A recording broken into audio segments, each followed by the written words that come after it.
Content and structure, organizational options for writing a literature review. آئیں دیکھیں کہ کس نوعیت کا کانٹینٹ آپ کو لٹریچر ریویو میں ملے گا اور آپ اس کو کس طریقے سے آرگنائز کر سکتے ہیں اور کون سی آپشنز ہمیں اویلیبل ہیں. So coming to the content of review, اس ریویو میں you will see at times when you are using multiple themes یا multiple theoretical perspectives تو آپ کو کئی themes یا کئی sub topics اس میں نظر آئیں گے. For instance, if we take the example of the thesis we earlier samples جہاں سے ہم نے لیے تھے تو اس کے اندر آپ سوشل کلچرل تھیوری بھی یوز ہو رہی تھی, کوگنیٹو تھیوری یوز ہو رہی تھی اور لینگویج اویئرنیس کا پیڈاگوجیکل تھیوری بھی یوز ہو رہی تھی. تو جو لٹریچر ریویو تھا وہ ان کی تھیمز کے انڈر آرگنائز تھا. Having said that, let me remind you that it is not just a summary that is given in the literature review. It is definitely a critique کیونکہ you are doing something with the research evidence اور the theories اور جو بھی literature you have collected. You are building an argument, so that is the basis for building an argument. So سارا material اٹھا کے literature میں ڈالنے کا کوئی فائدہ نہیں ہے جب تک آپ اس کو لے کے کوئی آرگیومنٹ نہ بنا سکیں. سو آپ آئیڈینٹیفائی اس میں ہمیشہ کرتے ہیں کنٹروورسیز, اسٹڈیز کی اسٹرینتھ کی بات کر سکتے ہیں, اسٹڈی میں جو شارٹ کمنگز ہیں اس کی بات کر سکتے ہیں. What led you to accept the results of one study and dismiss the results of the other study, یہ سب آپ اس میں ضرور لکھیں گے. So you will weigh up the value of the theories and the research methods میں اگر آپ سمجھتے ہیں کہ ریسرچ میتھڈز میں کچھ اس طرح کی بات تھی جو کہ اس چیز کو نہیں لے کے چل سکا یا اس کو ایکسپلور نہیں کر سکا جو آپ کرنا چاہ رہے ہیں, تو آپ اس کو آئیڈینٹیفائی کرتے ہو. So you identify these gaps and shortcomings because all the while you are building up a rationale for the subject matter that you have taken for research and you are thinking about the methodology جو آپ نے لی ہے اس کا بھی آپ rational ایک blood کر رہے ہو. So everything is leading towards building an argument.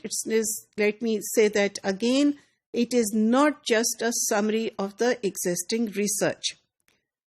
So organizational options کیسے ہیں؟ میرے پاس میٹیریل آ گیا, میرے ذہن میں ایک آرگیومنٹ بھی ہے, لیکن what are the organizational options؟ کس طرح سے میں نے اس میں لکھنا ہے. So number one option that we have is we can discuss things under specific themes. Sections میں divide کرتے ہیں, themes میں divide کرتے ہیں. We can also discuss literature review in terms of the interlink between the themes that your research questions are exploring. تو آپ for instance gender اور اگر educational leadership کو دیکھا جا رہا ہے تو آپ ان دونوں اس تھیم کو لیڈرشپ اینڈ پبلک سیکٹر کو دیکھا جا رہا ہے تو یہ تھیمز کو پوری تھیمز کو آپ ایکسپلور کر سکتے ہیں if these themes are relevant to your research questions. You can also take some key variables جو key constructs ہیں ان کو لے کے بھی آپ نے اگر sort of literature review آپ لکھ سکتے ہیں. For instance ہم نے ڈسکس کیا تھا بہت پہلے کہ ایک key variable in the research question that looks at how does education lead to women empowerment is empowerment itself. تو empowerment کو کیسے define کیا لٹریچر نے, empowerment میں کیا کیا چیزیں آتی ہیں اور آپ specifically کس چیز کو empowerment گن رہے ہو, یہ اس میں آ سکتا ہے. Then you can also at times present your literature review chronologically. Chronologically سے کیا مراد ہے؟ کرونالوجیکلی کا مطلب یہ ہے کہ ٹائم پیریڈ کے حساب سے آپ پرانی ریسرچ سے شروع کرتے ہو اور نئی ریسرچ تک چلتے ہو, تو آپ اس کا historical journey of some research issue can be described. جیسا کہ فار انسٹنس اگر آپ ایشو دیکھ رہے ہیں کہ فرسٹ لینگویج کا رول ہونا چاہیے سیکنڈ لینگویج کی ٹیچنگ میں یا نہیں ہونا چاہیے, تو آپ پیچھے سے لے کے جائیں گے کہ کس ٹائم سے یہ ایشو آئیڈینٹیفائی ہوا, کس طرح سے ریسرچ ہوئی, کیا کیا چینجز آتے رہے, اور پھر آج کے دن یہ چیز کہاں سٹینڈ کر رہی ہے.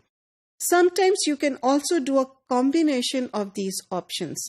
جیسا کہ جس تھیسس سے آپ سے ڈسکشن کے لیے ہم نے سیمپلز اٹھائے تھے، اس نے اس کو پہلے کرونولوجیکلی پریزنٹ کیا ہے، اور پھر اس کے بعد اس نے وہ تھیمز لیے ہیں یا تھیوریز لیے ہیں جو کہ ہم نے ذکر کیا، socio cultural theory, cognitive theory, اور جو تیسری والی جو تھی لینگویج اویئرنیس کی، اور اس کو بتایا کہ آج کے دن میں ان تھیوریز کی کیا ریلیونس ہے ان ایشوز کو سمجھنے کے لیے جو کہ ایک عرصہ دراز سے آپ کے لیے ایک سوالیہ نشان بنی ہوئی ہیں.